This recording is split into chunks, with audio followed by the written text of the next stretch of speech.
Does your family live close to the area where the explosion happened? Some of my family members live very close to the area. Did you think was an accident, a negligence, or a crime, or all of them, maybe? We have this thought that in Lebanon and the Middle East, religion is something very important in terms of decision making. And when it comes to decision making and political decision making, the country is in complete paralysis.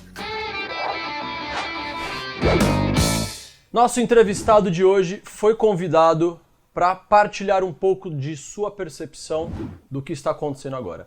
Mohamad é um libanês e vai contar aqui um pouquinho pra gente sobre esse episódio, que na verdade é um episódio que se arrasta de outros episódios que já vem acontecendo no país. Mohamad Faour, thanks for joining. Did I say right? Did I pronounce right your last name? Yeah, you pronounce it quite well actually.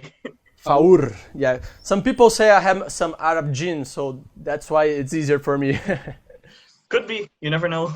You are not in Lebanon right now. You study in Dublin. Just tell us a little bit of your background.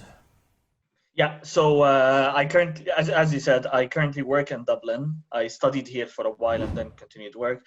Been here for around 5 years. I teach economics and finance at a university here called University College Dublin.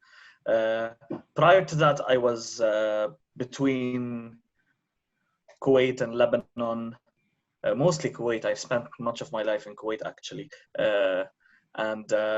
Yeah, so that's primarily my background really. So lived my whole life outside Lebanon, even though I visited quite frequently.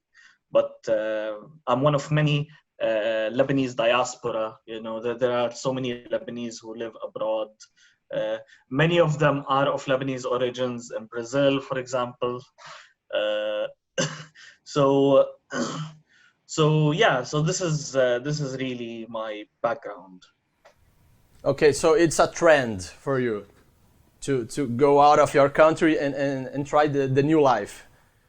It's the norm, especially it's the norm for most Lebanese. Okay. So you are by yourself there and your family is still in Lebanon, right? No, my family is in Kuwait, between Kuwait and Lebanon. Okay, part of your family is in Lebanon. What did your family think about what happened some few days ago? I'm talking about the explosion. Yeah, it's a tragedy to say the very least. An unprecedented tragedy. To put it into perspective, it has been said that this explosion that happened in Lebanon is the largest non-nuclear explosion in the history of mankind. So this is something huge, especially for a small capital, a small city like Beirut, and for a densely populated city like Beirut. So it's huge, and when we say that it's huge for a country that has lived through a civil war. Lebanon lived through 15 years of civil war, lived through invasions, and yet a country with such a sad history of wars, they find this explosion to be quite huge. And add to that, 300,000 people are homeless because of this explosion now. This is huge. This is 5% of Lebanon's population in one explosion, losing their homes, and many of them are on the streets right now. So it's okay, as you said, tragedy. Okay, you put the word attack. Let me get straight to the question. Did you think was an accident, a negligence, or a crime, or all of them, maybe? So see, I am not a fan of speculating about what has happened. Right now, this is more a time for mourning, and it's very difficult to tell. But what seems to be the most likely scenario is that this is the result of criminal negligence from the side of the Lebanese officials. It seems unlikely, and I'm not going to discount it fully. I'm not going to say that it's impossible, but it's quite unlikely that it is some kind of attack as such, in as much as it is the result of negligence within the Lebanese state and criminal negligence, because this explosive material, ammonium nitrate and some TNT, has been there in this container in the port for close to 7 years in the port, and it was never been disposed of. So this is likely to be primarily a result of criminal negligence rather than some kind of attack from any outside or internal party. This seems to be the most likely scenario. Yeah, when we say crime, we are not saying this was made on purpose. Yes, but this is still a crime, right? I'm saying it's made on purpose. Yeah. But I'm saying that the fact that they were neglecting it for so long is criminal. Does your family live close to the area where the explosion happened?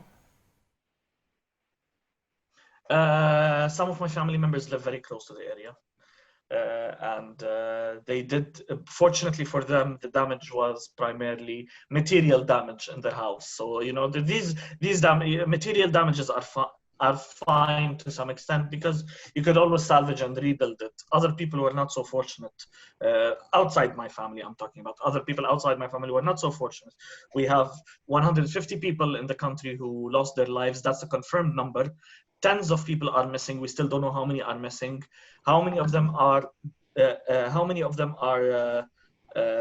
dead also is, we still don't know, unfortunately. So others lost their homes fully, and they are in financial trouble already, because it's important to remember here, Lebanon is already going through a big financial crisis, a big financial and economic crisis, where you have close to 40% of the country in poverty, close to 40% of the country unemployed. So these are people who are already struggling financially, and now some of them have lost their homes and they don't know what to do now. So us considered, to most people, we're fortunate enough because we lost our home. Some of my family members had damages at their home, but 300,000 people lost their homes in full. 150 families at least are grieving over their loved ones who were killed in this explosion. Okay, I have a question about the political system. So the president is Catholic, the leader of the parliament is Muslim from the Sunni, right? And the parliament spokesman is Shia. What this difference can affect the system in Lebanon? Yeah, so the president in Lebanon has to be Maronite, which is close to Catholicism, so Maronite Christian. I'm sorry. Yeah, it's Christian. Maronite Christian, yes. So not only that, but also in the parliament, half of the parliament has to be Muslim, half of the parliament has to be Christian, and also the quotas. There are quotas within each. We have 18 different religious groups in Lebanon, and each religious group has a share of the pie in Lebanon. So this is same goes for parliament, same goes for government, and same goes also for the lower level public sector jobs. So even for the low level public sector jobs, you have this. Each religious group has a share, and this is a problem, because it means that the criteria to recruit people in the public service is not whether or not they're qualified, but what religious group they are. See, because the system we have is like that, political parties do not have political programs or agendas. Political parties represent religious groups. So you have parties for the Sunnis, parties for the Shias, parties for the Maronites, etc., etc. And the public sector recruitment happens through these parties. They recruit their own people. But do you think this system is having influence in what is happening now in terms of economical and political crisis? Of course, because this system breeds corruption, this system breeds incompetence, this system breeds paralysis. We have the decision making in the country is paralyzed because you cannot make a decision unless all groups agree to it. And because of that, nothing is happening. no decisions are being made. We're literally paralyzed. When it comes to decision making and political decision making, the country is in complete paralysis, even at the worst time. Like, right now we're in a financial collapse, that many people compare to Venezuela. So some people are worried that Lebanon is going on the Venezuela track. So despite this, when you're in such a situation, you would expect that any government would take quick and serious decisions to put a stop to this. Not put a stop, but at least slow down this collapse. But what you're seeing is, because every group needs to agree on everything, nothing is passing. We have this thought that in Lebanon and the Middle East in general, religion is something very important in terms of decision making. I don't want to generalize, but it's compared to most of the Middle East, it's not a very religious society. So when you see people, when people when people are part of a certain religious group and they support it politically, it's not because they believe in that religion, but it's because they were born into that group. So for them, if you're a Catholic, for example, in Lebanon, you might not be Catholic religiously, you might not practice Catholicism, but you still support someone who happens to be Catholic in government just because they are Catholic. So it's more about identity rather than religion. Just recently, the president of France, Emmanuel Macron, visited Beirut, and he was very emphatic about ensuring that the help won't go to the corrupted hands. And then the Lebanon president refused calls for the international investigation. What do this action affect the country? See, you spoke about two things here. One is Emmanuel Macron saying that the help will not go to the corrupted officials, but it will go to those who need it. And this is good and not surprising. Why is that? The French were spearheading the support for Lebanon for decades, not now. Since the 1990s, there were conferences after conferences, donor conferences, to source funds to help Lebanon. Lebanon has got into financial troubles multiple times because of this mismanagement and corruption. And it was always the French who came to the rescue, who mobilized the international community to help Lebanon. And it happened on 3 occasions. There was a conference called Paris I in 1992. There was Paris II, there was Paris III, and there was Sadr. So there were 3-4 conferences here that were dedicated to support Lebanon financially whenever it was in trouble, and it was the French who were organizing this. Now, what happened during these conferences? There were always promises from the Lebanese state that they will engage in reform of the state, economic reform, political reform, structural reform, governance reform, and they didn't do anything. Once, twice, 3 times. Every time, in every conference, they promise something, and they do not meet that. So it's not surprising that after 3-4 times of the international community helping Lebanon financially and not seeing any reforms, that the French, that Emmanuel Macron would say, okay, whenever we give you guys money, you squander it. You do not spend it on people who need it. Therefore, now, because I do not trust you as a Lebanese state, I will make sure that the money goes to those who need it and not through the government, which is the face of this corrupt Lebanese state. So this is the first part here. And this is good, because this gives less room for the Lebanese state to squander money. Would you say, just a second, would you say the opinion about the relation between France and Lebanon is divided in Lebanon, or it's more common sense?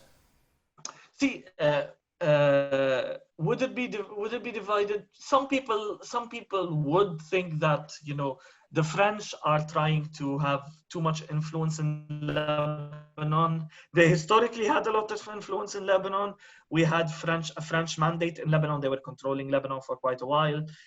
So some people would be influenced by that to say that France is looking into a similar role later on. And that would be really one of the main reasons of the divide here. Others are skeptical of the West in general. They're skeptical of the movement, would be because of that. But I would say that most people in Lebanon, let's not say most, but a lot of people in Lebanon view the French role quite positively. It's a historic relationship that goes back decades, and it's one that many people, myself included, view it as a positive one. Now, we all know that Lebanon is just next to Syria and Israel. So it's a very strategic location. Do you think this moment will be the perfect moment for these countries to worry about something else instead of the war? It's important to bear in mind that our borders with Israel were since 2006 were fairly quiet. So we didn't really have any serious all-out military war with Israel since 2006. So they were fairly quiet to begin with. We do not have diplomatic relationships with Israel. We're not expected to have any diplomatic relationships with Israel in the future. That would be part of an overall solution if it ever happens. And the way it seems to be going is that a global solution that includes Israel is very unlikely to happen, because any such solution would require a deal that works for the Palestinian people, and that will not be possible. And the way things are going make it not possible. So when it comes to Israel, I doubt. Same thing when it comes to Syria.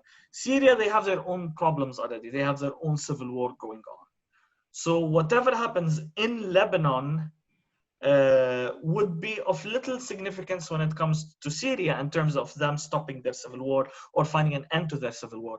So I think the influence would be mostly on Lebanon, in the sense that this explosion brought more attention to Lebanon.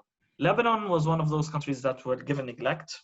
Very few, either because it's such a small country and seemingly insignificant country from the perspective of many people, or because Lebanon was in having political issues with the Gulf countries, which were the closest to Lebanon at some point, and they distanced themselves away from it.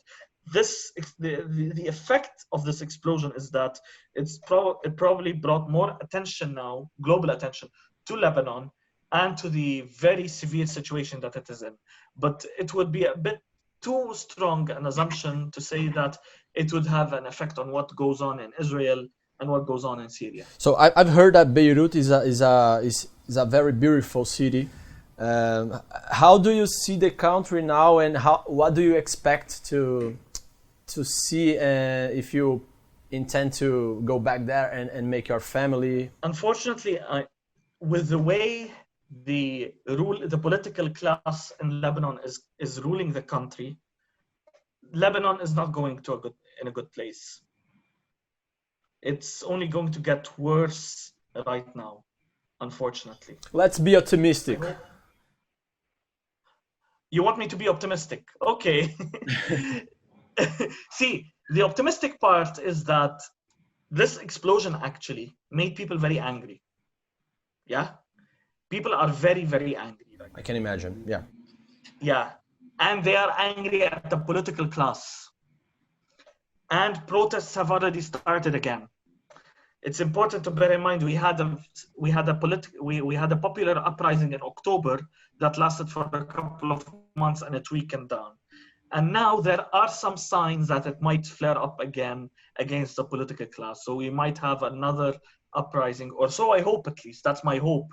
My hope is that this tragedy would be an opportunity for people to say, okay, enough is enough. This has gone too far. The incompetence of this political class and the corruption of this political class led to this humanitarian catastrophe, and we need to take matters into our own hand. And it is my hope that this humanitarian catastrophe would be a catalyst or a trigger for people to go back on the street and demand the overthrow of this political class and a new political order in place. Mohamad, what is the message you want to leave for the Lebanese community that we have? You have a huge Lebanese community in Brazil, and I'm part of this. Yes. What message do I have? Try to reconnect. It doesn't have to be. Now, I know that many of them are well connected, but try to physically reconnect. Try to visit Lebanon. It's right now we might be in a very bad situation, but at some point, hopefully things will stabilize. And absent this bad situation right now, Lebanon is a beautiful country and a great people. And it is a country that is worth visiting. So my message to the Lebanese Brazilian community is, if you can visit Lebanon, once things become better, once the coronavirus issue subsides, once things stabilize, please do visit. Ahla wa sahla. Mohamad, thank you so much. God bless you and your family as well. Thank you. Esse é o Mohamad Faour, gente. Valeu! Valeu.